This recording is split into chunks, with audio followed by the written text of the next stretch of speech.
आपको शायद याद होगा कि 1981 में कॉमेडी फिल्म चश्मे बद्दूर आई थी। इस फिल्म में रुस्तम शेख का एक डायलॉग था, काली घोड़ी द्वार खड़ी। शेख ने काली घोड़ी यजदी बाइक को कहा था। इसके बाद से ही यजदी को काली घोड़ी के नाम से जाना जाने लगा। आज हम इस काली घोड़ी यानी यजदी बाइक की बात कर रहे हैं।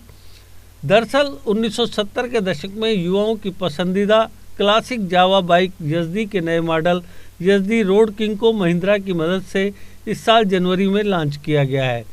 पुराने दौर में एक कहावत खूब प्रचलित थी, Rajdoot for weak boy, Bullet for macho man, Yezdi for every man.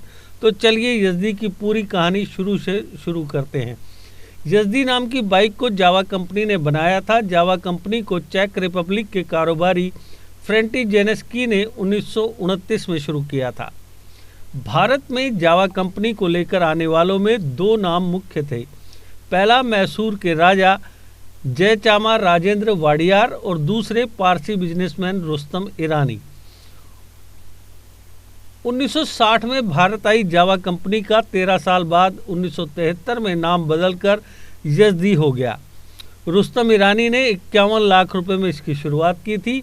1950 में कार बाइक समेत कई गाड़ियों के विदेश से इंपोर्ट पर सरकार ने रोक लगा दी थी। सरकार ने ऐसा देशी कंपनीज को बढ़ावा देने के लिए किया था। इसी का फायदा उठाकर जावा कंपनी से करार कर उस कंपनी को लेकर ईरानी भारत आए। मैसूर के राजा जयचामा राजेंद्र वाडियार बाइक के काफ़ी शौकीन थे। उन्हें जावा की रेसिंग बाइक काफ़ी पसंद थी। जयचामा राजेंद्र को लगता था कि भारत में उन्हीं की तरह ही इस बाइक को पसंद करने वाले लाखों लोग हैं। यही वजह है कि मैसूर में जावा कंपनी को उन्होंने 25 एकड़ ज़मीन मुहैया कराई थी। 1960 में मैसूर शहर में जब इस कंपनी की नींव पड़ी तब वह खुद वहां मौजूद थे। एक साल बाद कंपनी की पहली बाइक जावा 250 टाइप 353 लॉन्च हुई। लॉन्च होने के बाद ही बाइक ने धमाल मचा दिया था। 1961 में जावा ने अपनी पहली बाइक जावा 250 लॉन्च की। इस बाइक को लोगों ने खूब पसंद किया। इसके बाद ही कंपनी ने दो और मॉडल जावा 50, जावा 50 टाइप 555 भी लॉन्च किए। अपने इन 3 मॉडल की बाइक के जरिए जावा देश के गांव-गांव तक पहुंच गई। फिर जावा ने यजदी नाम से पहली बाइक यजदी जेट 60 लॉन्च की। अगले 3 दशक तक जावा की रेसिंग बाइक को कोई कंपनी टक्कर नहीं दे सकी थी। भारत में यजदी की लोकप्रियता का अंदाज़ा इससे लगाया जा सकता है कि अब तक इस बाइक के 18 से ज़्यादा मॉडल बाजार में आ चुके हैं। 1973 की बात है। अब तक यजदी कंपनी की बाइक को चेक रिपब्लिक की कंपनी जावा ही बना रही थी, लेकिन इसी साल जावा कंपनी का लाइसेंस परमिट खत्म हो गया।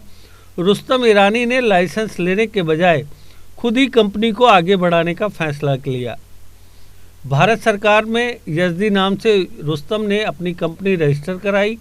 अपनी कंपनी बनाने के बाद ईरानी ने 250 सीसी की पहली यजदी बाइक लॉन्च की। इस बाइक को 60 से ज़्यादा देशों में कंपनी ने बेचा। कंपनी ने अपना slogan for ever bike for ever value बनाया।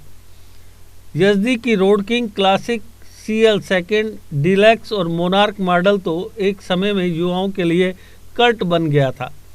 यजदी बाइक इस्तेमाल करने वाले लोगों का कहना है कि हमें राजदूत पसंद नहीं है।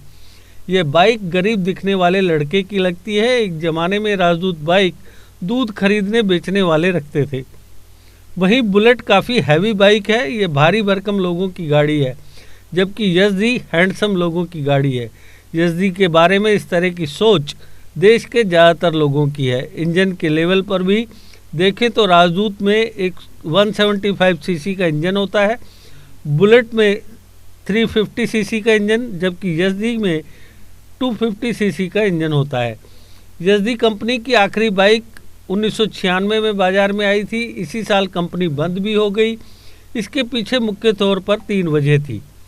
पहली वजह 1990 के बाद बाजार में कई नई बाइक आ गई। इसका सीधा असर यजदी बाइक की बिक्री पर पड़ा। कम बाइक बिकने की वजह से यजदी की कमाई घट गई। दूसरी वजह, यजदी ने प्रोडक्शन कम कर दिया और बड़े पैमाने पर कर्मचारियों की छटनी की। तीसरी वजह, ज़्यादा पॉल्यूशन छोड़ने की वजह से कई देशों में बैन होने के साथ बिक्री भी कम हो गई। अब ऐसी उम्मीद है कि महिंद्रा के साथ जो करार करके नई बाइक लॉन्च की गई है उसे फिर से कामयाबी मिलेगी। जीके अपडेट रहे हमारे साथ। अगर आप ये वीडियो YouTube पर देख रहे हैं तो हमारे YouTube चैनल को सब्सक्राइब करें और बेल आइकन को क्लिक करें। अगर आप ये वीडियो Facebook पर देख रहे हैं तो हमारा Facebook पेज लाइक जरूर करें। For advertisement please contact 7051091811।